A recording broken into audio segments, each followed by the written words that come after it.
ഹുസൂർ road എന്നറിയപ്പെട്ടിരുന്ന കോഴിക്കോട്ടെ പ്രമുഖ സ്ഥലം പിന്നീട് SM സ്ട്രീറ്റ് എന്ന പേരിലേക്ക് മാറിയതിന് പിന്നിലെ കഥ ഹൽവയിൽ നിന്നുമാണ് ആരംഭിക്കുന്നത്. കോഴിക്കോട് വ്യാപാരാവശ്യങ്ങൾക്ക് വേണ്ടിയെത്തിയ അറബികൾ സാമൂതിരിയുടെ ആവശ്യപ്രകാരം ഗുജറാത്തിൽ നിന്നുമെത്തിയ പാചകക്കാരുടെ ഹൽവയുടെ മധുരവും രുചിച്ചാണ് മടങ്ങിയത്.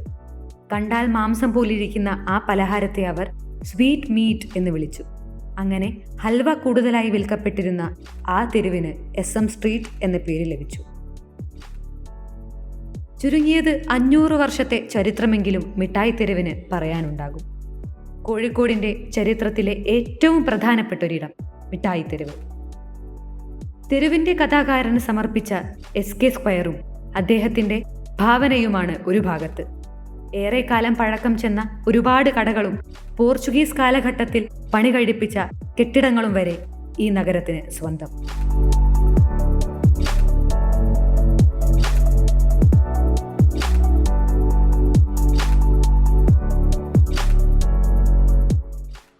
മൊത്തത്തിൽ 800 മീറ്റർ ആണുള്ളത്.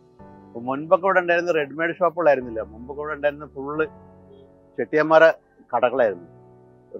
സാധനങ്ങൾ മുറിച്ചു കൊടുക്കുന്ന വസ്ത്രങ്ങൾ റെഡിമെയ്ഡിന് വളരെ കുറവായിരുന്നു.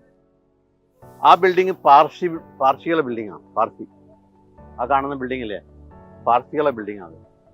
പാർസി സംഭവമാണ് ഇവിടെ നേരത്തെ വന്നിട്ട് കച്ചവടം തുടങ്ങിയത്.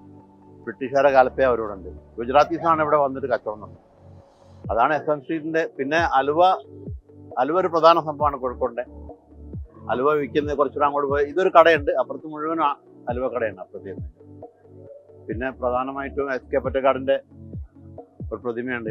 SK പൊറ്റക്കാടും ബാലൻ നായരും അന്നത്തെ സിനിമാ നടന്മാരും ഒക്കെ ഇതിലേ ഇങ്ങനെ നടന്നു പോയിക്കൊണ്ടിരുന്ന ഒരു കാലഘട്ടം ഉണ്ടായിരുന്നു പണ്ട്. ശശി പീതാംബര സ്റ്റുഡിയോയിലാണ് വർക്ക് ചെയ്തുകൊണ്ടിരുന്നത് പണ്ട് കാലത്ത്. സംവിധായകൻ ശശി വർക്ക് ചെയ്തുകൊണ്ടിരുന്ന പീതാംബര സ്റ്റുഡിയോയിലായിരുന്നു. പിന്നെ ഇവിടെ പഴയ കടകൾ എന്ന് പറഞ്ഞാൽ ഇപ്പം ഇല്ല, എല്ലാം മാറി മാറി വരികയാണ്. നേരത്തെ പണ്ട് മുതലേ ഒരു നാഷണൽ സ്റ്റുഡിയോ ഉണ്ടായിരുന്നു, അതില്ല, അത് പോയി. ഇവിടെ ഒരു KR ബ്രദേഴ്സ് ആയിരുന്നു ഈ അൽവക്കട. പഴയ ബുക്ക് സ്റ്റാളായിരുന്നു KR ബ്രദേഴ്സ്. അതിലിപ്പോൾ PK ബ്രദേഴ്സ് മാത്രമേ ബാക്കിയുള്ളൂ. പഴയ ബിൽഡിംഗ് ആണ് കംപ്ലീറ്റ് മൊത്തം. അപ്പം ആളുകൾ മോഡിഫൈ ചെയ്ത് വരികയാണ്.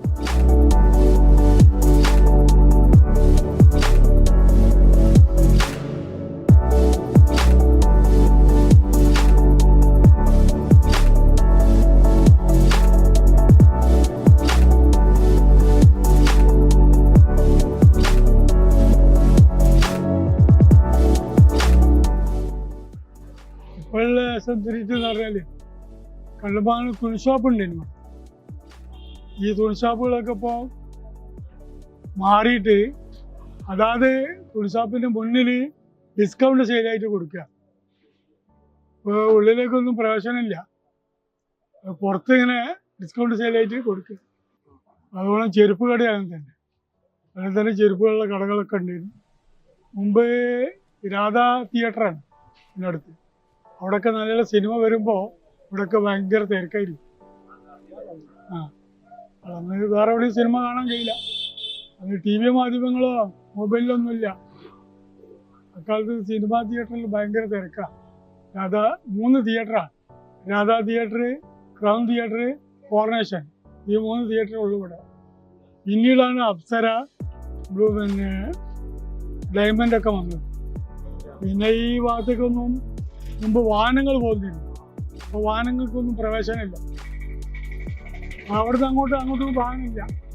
ഈ വാഹനം ഇവിടെ തിരിച്ചു പോരും. സ്കൂട്ടർ പോകാൻ പറ്റില്ല.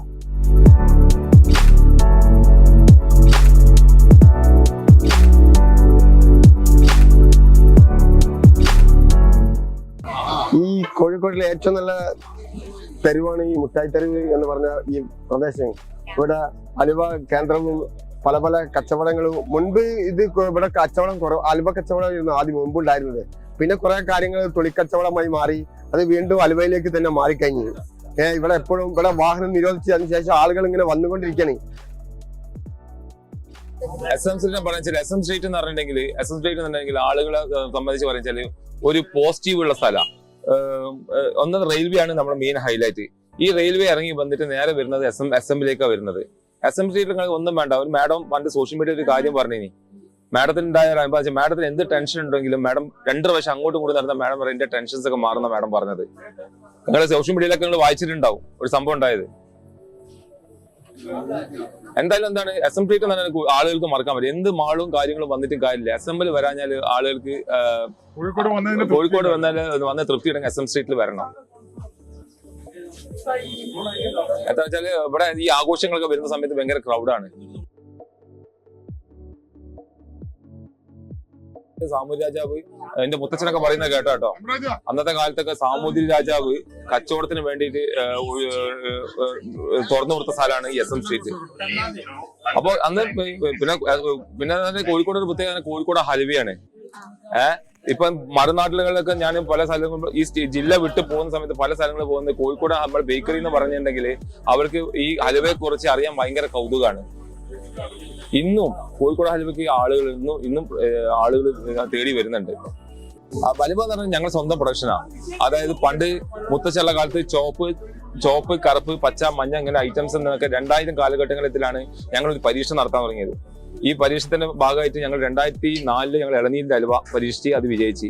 2014 പച്ചമുളകിന്റെ ഹലുവ, പിന്നെ 2024 ഞങ്ങൾ അവസാനത്തോട് കൂടിയിട്ട് ഞങ്ങൾ ഒരു ഇത് പ്ലാൻ ചെയ്യുന്നുണ്ട്.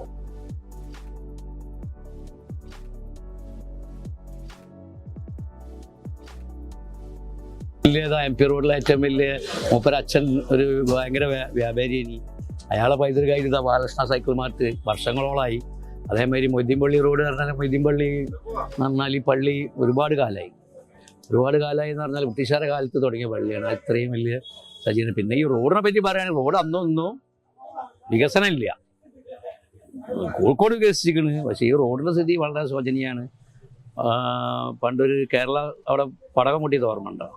നമ്മളെ ചെറുപ്പത്തിലൊക്കെ പൊട്ടിയിട്ടുണ്ടോ? ഒരു 5-8 ആൾ മരിച്ചത്. അന്നും റോഡിൻ്റെ വികസനങ്ങളൊന്നുമില്ല. സാധാരണ എല്ലാ വികസനങ്ങളും ഉണ്ട്. പിന്നെ മുട്ടായിത്തെരുവിൽ കിട്ടാത്ത സാധനങ്ങളില്ല. അമ്മ അച്ഛനെ ഒഴിവാക്കിയിട്ട് എല്ലാ സാധനം കിട്ടുമെന്ന് കാരണം ഇവിടെ ഇപ്പോൾ ഏറ്റവും ട്രെൻഡായ എല്ലാ സാധനഗതികളും ഇവിടെ നിന്ന്. പിന്നെ ഏത് പാവപ്പെട്ടവനും ജീവിക്കുക അവിടെ. അങ്ങനെ വെച്ചാൽ 100 രൂപയ്ക്ക് മാക്സി ഇട്ടു, 200 രൂപയ്ക്ക് ചുരിദാർ ഇട്ടു, ഒക്കെ കിട്ടും. അതൊക്കെയാണ് മിഠായി. പിന്നെ ഏറ്റവും നല്ല സീഡ്സ് കിട്ടും. പിന്നെ ഹനുമാൻ കോവിലുണ്ട് ഇവിടെ. തുടങ്ങുമ്പോൾ തന്നെ മൊയ്തീൻപള്ളി ഇതാ. ഇങ്ങനെയൊക്കെയാണ്. പിന്നെ തൊഴിൽ മേഖലയിലുള്ള വികസനങ്ങൾ ഇങ്ങനെയൊക്കെ തന്നെ ഇപ്പോഴും. OSS കോമ്പൗണ്ട് അനുകൂലമായിട്ടുണ്ട്. പിന്നെ ബേബി ബസാറുണ്ട്. പിന്നെ ഇതൊരു ന്യൂ ബസാർ എന്ന് പറഞ്ഞൊരു ഇതാണ്. പിന്നെ SMCയിലേക്ക് കടക്കുകയാണെങ്കിൽ ലാൻഡ് വേൾഡ്, ഓയൻകോ ബസാർ, അങ്ങനെ ഒരുപാട് ഷോപ്പിംഗ് മാളുകളും കാര്യങ്ങളൊക്കെ ഉണ്ട്.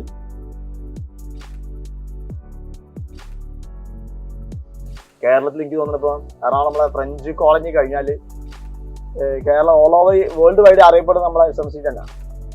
നിലനിൽക്കുന്ന കുറച്ച് കാര്യങ്ങൾ നമ്മൾ ഫ്രഞ്ച് കോളനി, എറണാകുളം ഫോർട്ട് കൊച്ചിയിലുള്ളത്, പിന്നെ നമ്മളെ മാഹിയിൽ അതേപോലെ ഉണ്ട്.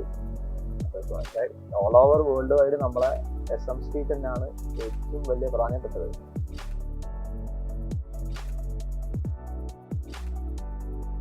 എന്നുവെച്ചാൽ നല്ല ആളുകളും കച്ചവടവും കാര്യങ്ങളൊക്കെയാണ്. ആളുകളോട് പെരുമാറാനും ആളുകൾക്ക് എന്ത് സംഗതിക്ക് സപ്പോർട്ട് ചെയ്യാനൊക്കെ എല്ലാ ആളുകളും അതിന് ഇതുള്ള ആളാണ്. പിന്നെന്ന് പറയുകയാണെങ്കിൽ ഇപ്പോൾ ഇവിടെ ഇപ്പോൾ എന്ത് സംഗതികൾ ഒരാളെടുക്കുന്നു, എന്ത് പ്രശ്നമുണ്ടെങ്കിലും ആർക്കെങ്കിലും എന്തെങ്കിലും വിഷയവും കാര്യങ്ങളുണ്ടെങ്കിലും പരസ്പരം എല്ലാവരുമായിട്ട് ഒറ്റക്കെട്ടായിട്ട് ഉണ്ടാവും. ആർക്ക് പുറത്തുള്ള ഒരാൾക്ക് എന്തെങ്കിലും സംഭവിച്ചാലും ഓരോ കൂടുതലുണ്ടാവും എല്ലാ സഹായത്തിനും കാര്യത്തിനും. പിന്നെ ഇവിടുന്ന് ആർക്കെങ്കിലും മിസ്സിംഗ് ആയി എന്തെങ്കിലുമൊക്കെ കളഞ്ഞ് കിട്ടിക്കഴിഞ്ഞാൽ ഇവിടെ ഉണ്ടാവും, സേഫ്റ്റി ആയിട്ട് ഇവിടെ ഉണ്ടാവും.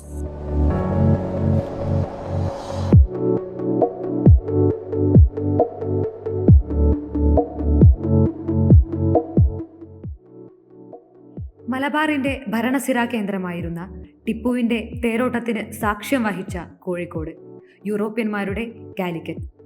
കോഴിക്കോടിന്റെ ചരിത്രമുറങ്ങുന്ന പ്രധാനപ്പെട്ട ഒരിടമാണ് SM സ്ട്രീറ്റ് അഥവാ മിഠായി തെരുവ്.